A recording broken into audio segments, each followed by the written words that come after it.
Hello everyone, it's Monday and you're watching Within the Frame. I'm Kim Bo-kyung. President Yoon Suk Yeol is back at Seoul from his state visit to Washington. His achievements there are on both the diplomatic and economic fronts. For today's Within the Frame, we would like to focus on key outcomes on the economic front, including around $6 billion worth investment deal and close consultations both sides agreed to have regarding the Inflation Reduction Act and CHIPS Act. And for that, we've invited Professor Yang Jun-sok at the Catholic University of Korea. Professor Yang, good to see you. Happy to be here. And we also have J.W. Mason, Associate Professor at John Jay College. Professor Mason, welcome to the show. Thanks for having me. All right, first question to our Professor Yang. Now, before we get to the specific details, how did you assess President Yoon Suk Yeol's sales diplomacy during his state visit to Washington? Okay, well, it was better than I had expected. I had expected that more Korean firms would announce investment in the United States rather than the U.S. firms announcing investment in Korea. But as you mentioned, there were about $6 billion worth of investment by U.S. firms pledged to Korea. Not all that investment may actually be realized, but still, it's a significant, I think, investment. And then about 50 MOUs were signed, 13 for industry, 13 for energy, and about 23 for bio and biotech. And then there's a pledge of ongoing negotiations dealing with technical and legal standards, dealing with the Inflation Reduction Act and the U.S. CHIPS Act. It would have been hopefully better if we had gotten some more concrete commitments, but still, they're leaving room for further negotiations. So I think the results were better than what I had expected and what a lot of people expected beforehand. There is some complaint that a lot of these investments are not new investment, that these companies would have invested in Korea anyway, but they just announced it during the presidential visit. But I think that reveals sort of a misunderstanding on how these presidential visits work. These companies, these CEOs, they don't invest in Korea because they're starstruck by Korean presidents. But it's a useful public relations exercise for both sides to announce their investment during these type of presidential visits and presidential summits. It does increase the investment perhaps marginally, but it also brings attention to Korea and the investment environment here. So I think overall it was useful and it was better than expected beforehand. Right, I see. So it was overall better than expected. Now, Professor Yang, tapping on to the specifics first, the entertainment industry. President Yoon Suk Yeol secured an investment deal worth $2.5 billion with Netflix. And not just that, the U.S. Motion Picture Association will invest in the production of over 45 Korean titles this year. Now, how will this level of investment boost the local entertainment industry? Okay, well, according to the private movie promotion organization for Korea, 2022 market size for Korean film, that's including the cinema, what's shown in theaters, non-cinema like the OTT and TV, and exports, it was about 1.7 trillion won, or about $1.5 billion. That's somewhat less than where it was before the pre-pandemic. It's about 68% of the size where it was in 2019. There's no real statistics on how much is being invested in various movies, but according to the same movie promotion authority, movie released in 2020, the total cost of those movies were about 528 billion won, or about $409 million. So 2.5 million, and I believe that's over 4 years. It's going to be a very large investment in Korean movie industry. So that is a very significant investment, especially dealing with the fact that it's only coming from one company, Netflix. Now, some people are also saying that, well, for Netflix, this was a no-brainer because the Korean programs, Korean movies have been very popular on Netflix. It's their most popular programming, non-English programming, and even the English-speaking countries are very much interested in Korean programming. So for Netflix, They were bound to increase investment in Korea anyway, but still, as I mentioned beforehand, it's very significant, I think, that they announced it during the presidential visits. It's a good PR for both Netflix and for the Korean economy. But there are concerns because this is such a large investment that Netflix may be overstraining the Korean movie-making infrastructure, that other movies will be sort of subsumed because Netflix may be taking a much too big bite of the Korean movie industry. So this will either be an opportunity for Korean movie industry to get bigger, or it may be Netflix taking over a lot of the Korean movie-making process, to see which prediction comes true. But still, this is a very large investment considering the size of the Korean movie industry. Right, I see. Significant indeed, though there are some parts we need to think about. Now, Professor Mason, President Yoon Suk Yeol also secured investment pledges worth $1.9 billion from 6 high-tech companies to build production facilities in South Korea. Now, if we add Corning's additional investment deal, that would be amount to $6 billion. Now, first of all, why are these pioneering high-tech industries so important? Well, I think one thing that we've really learned recently is that the old sort of Washington consensus that says private businesses and private finance can sort of direct investment to its most productive uses without any involvement by government, that really turns out to have been wrong. Certainly when we're talking about something like the climate transition, that's really not something that private business can manage on its own, partly because there's so much basic R&D and science involved, and partly because there's so much coordination that has to happen between different industries that all have to sort of grow and move forward together. And of course, simply because the time horizons are very long, which is challenging for private decision makers. So I think that, in fact, we're probably, as the climate transition goes on, going to see a lot more efforts by government to foster and encourage and direct this sort of investment. And I think in some ways the U.S. is really following in South Korea's footsteps here, really following South Korea's example, because Korea is one of the outstanding industrial policy success stories of our times, and has really shown, I think, the role that an active government can have in transforming the economy by directing private investment. One thing I should add here is that people sometimes frame this in terms of competition, as if it was a zero-sum game and you have to invest in these industries because you need to sort of outdo your rivals. And I think that's really the wrong way to look at it. There certainly are big advantages for countries that take the lead in things like clean energy generation or new forms of energy storage, or, battery technology and so on. But these are things that also have very positive spillovers for the rest of the world. So I think it's a mistake to see this purely in terms of a competition. Right, interesting. This is not a zero-sum game.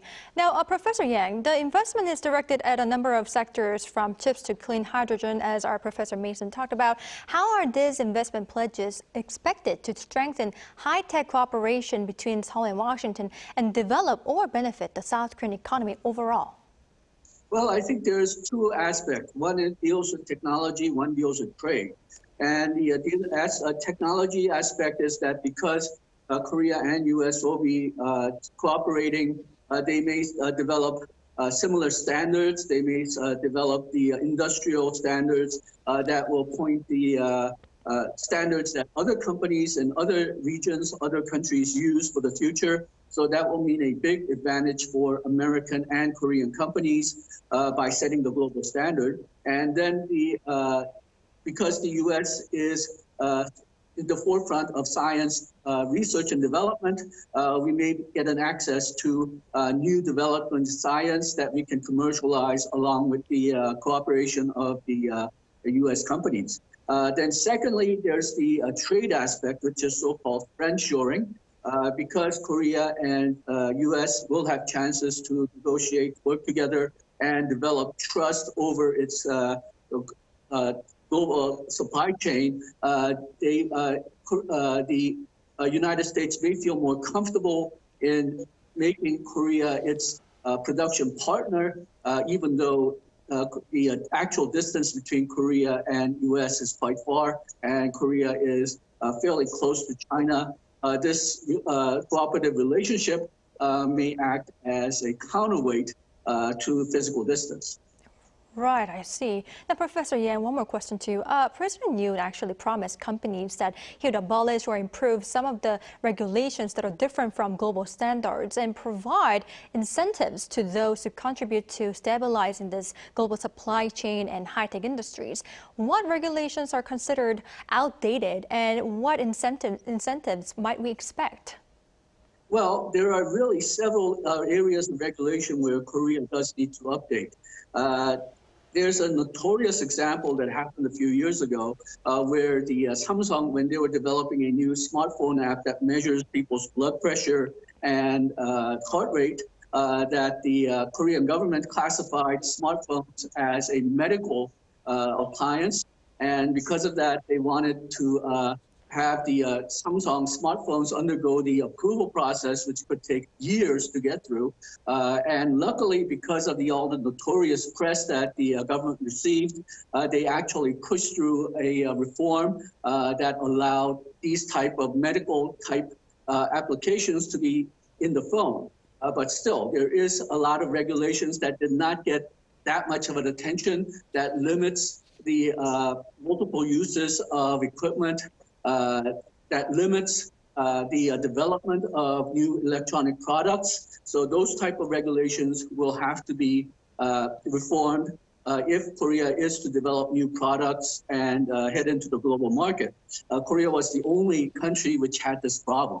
And then there's building regulations, which makes a process of building a factory much longer in Korea than in other countries. I believe that some stories have pointed out that it takes perhaps about 2 years to build a semiconductor factory in the United States, but it takes 6 years or more to build those factories in Korea because of the building regulations and because of the environmental regulations that may not be useful, that may be outdated.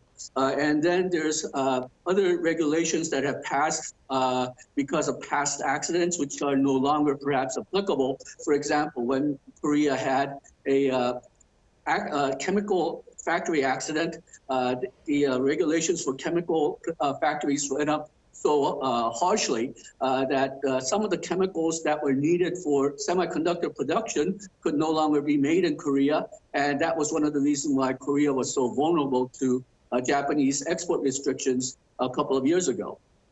Right. I hope those unnecessary regulations could be properly adjusted or reformed.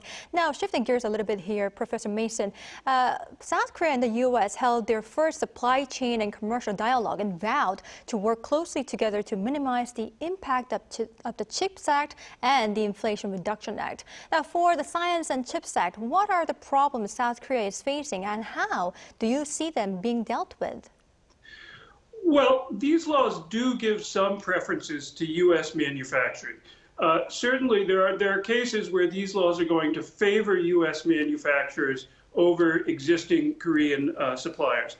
But I think we should not overestimate the advantages that these laws give to U.S. manufacturers. Direct subsidies to American businesses are less than 10% of the funds in the IRA. The electric vehicle subsidies, which are the ones that have probably raised the greatest concerns, do require final assembly to take place in the U.S., and they do require at least 50% of the value of batteries to be produced in the United States.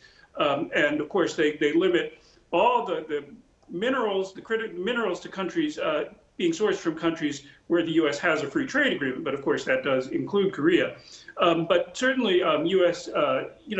Battery manufacturing could, in theory, come at the expense of existing Korea manufacturers who've had some success exporting batteries to the U.S.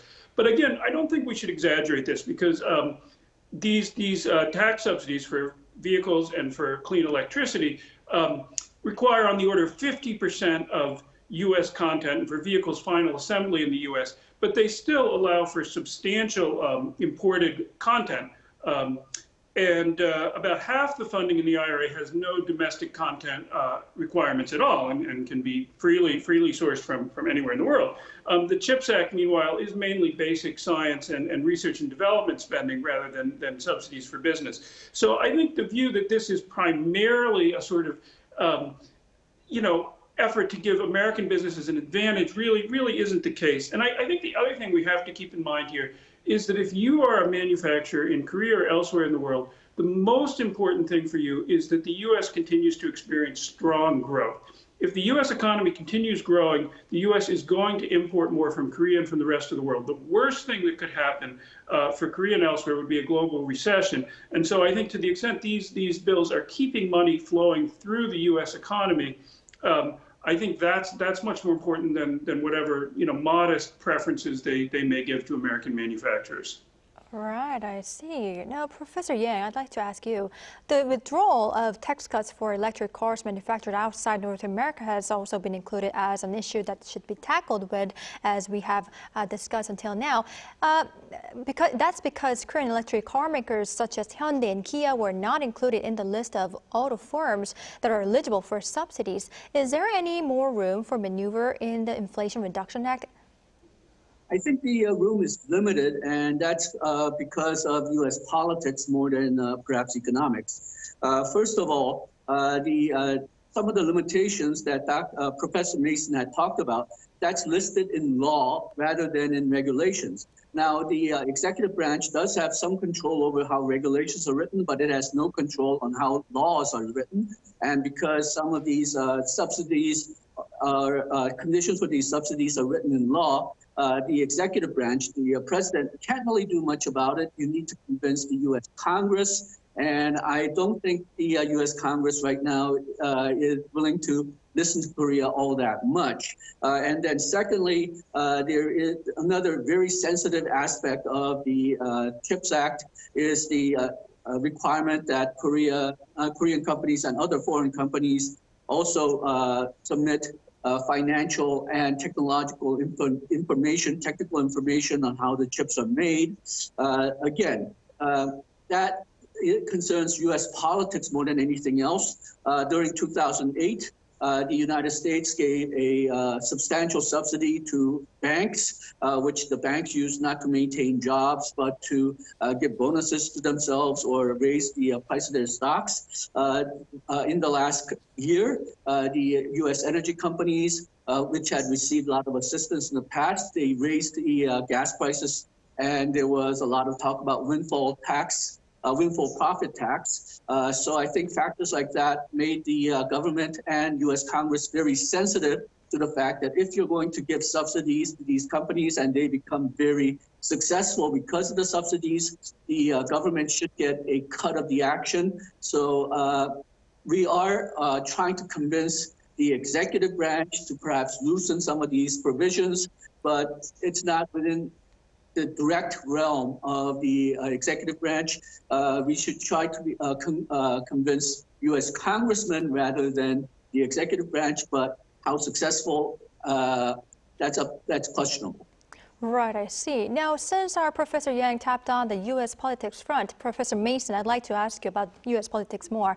Though both sides have agreed to close consultation, given that Biden has decided to announce that he will run again in the next presidential election, many say it could be hard for Biden to make concessions that only benefit South Korea, as other countries like Japan and EU countries are also affected. What is your view on this? Well, as Professor Yang says, many of these specific sort of U.S. content or domestic content requirements are written into the text of the law. And so it's really not within the Biden administration's power to change them. And, the nature of the legislative process in the United States at the moment is such that major pieces of legislation pass very rarely. And the possibility of going back and making substantial amendments to something like the IRA, which honestly felt a little miraculous that it got through Congress at all, is pretty unlikely. And I think it would be unlikely even if Biden were not facing re-election. On the other hand, I do think we should stress again, these made in the USA requirements are fairly modest. This is not a bill that is going to substantially exclude Korean or European manufacturers from the US market. And I think to the extent that there are concerns, I think for Korean businesses, for European businesses, I think a far more productive avenue would be to seek similar benefits from their own governments to try to emulate the U.S. measures. I think that's far more likely to be successful than to demand that the U.S. change course. I think realistically, the transition away from carbon is not going to happen by governments stepping back from trying to direct and support particular businesses. There's inevitably going to be government direction of business, which is inevitably going to have winners and losers. And so I think this idea that we can sort of have a level playing field is a bit of a fantasy, and it would be much more productive to say if there's specific problems that let's say Korean businesses see them facing, that they should be seeking sort of parallel or comparable support. I think that the one country that I think would have a deeper cause for concern here is China. I think both the text of the IRA and a lot of the language coming from the Biden administration really singles out China as a rival or a country to try to exclude. And I think that is potentially dangerous. And I think if you're in Korea or anywhere else in the world and you think cooperation and peace between the world's economic superpowers is an important thing, then you probably should be a little bit concerned and perhaps be calling on the Biden administration to do something that certainly is within their power, which is to tone down the sort of anti-China rhetoric that they've been using. Right, I see. Now, since we are running out of time, I believe this will be our last question. But Professor Yang, the two countries agreed to establish a next-generation critical and emerging technologies dialogue led by their national security advisors. Now, this will enable public and private cooperation between Seoul and Washington on high-tech industries. How would both countries benefit from each other through this specific channel? Could you briefly tell us? Okay, well, again, it goes back to sharing of technology and sharing of supply chains. Because Korea is so close to China, because it is so distant from the United States, I think there is some concern whether Korea will be a safe production base for products going to United States. And I think this type of mutual cooperation will put at least some measure of confidence in how Korea can deliver goods to the United States. It may also act as sort of a buffer. Korea is also very much dependent on China, and by going through these type of mutual negotiations, mutual talks, it may make United States recognize how dependent Korean economy can be on China's economy, so that some of the most harshest measures may be mitigated, especially if it has relatively little effect in the United States. Right, I see. Now, unfortunately, this is all the time we have for today's edition, but thank you, Professor Yang and Professor James Mason, for your insights. We really appreciate it. Thank you. All right, this is all for Within the Frame tonight. We'll be back tomorrow with more in-depth stories. Thank you for watching, and goodbye.